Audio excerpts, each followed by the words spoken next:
Hey everyone, my name is Prajwal, and today I'm here to give you the feedback about the course. I think the course is good according to the price. We are getting 15 courses.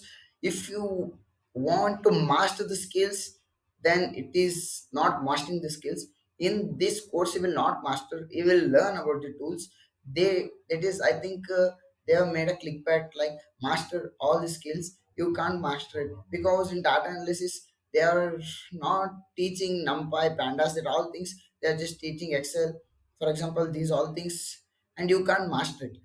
They are saying master. I have just completed my prompt engineering course, and I think it is decent. So if you are buying to master it, I think it is not worth it. For it is worth it to them who are web developers. For web development, it is the best course, I think, because so many projects are made and many things. That's it. Thank you.